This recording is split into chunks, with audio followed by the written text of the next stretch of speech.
هو الذي يتوفاكم بالليل ويعلم ما جرحتم بالنهار.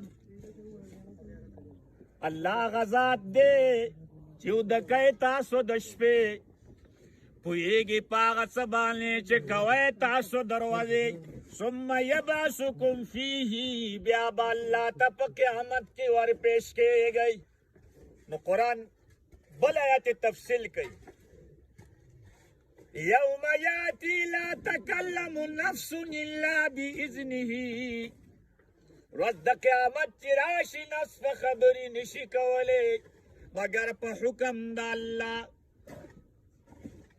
فمنهم شقي وسعيد. ډېر پکې بدبختان دي او ډېر نیکه بختان دي.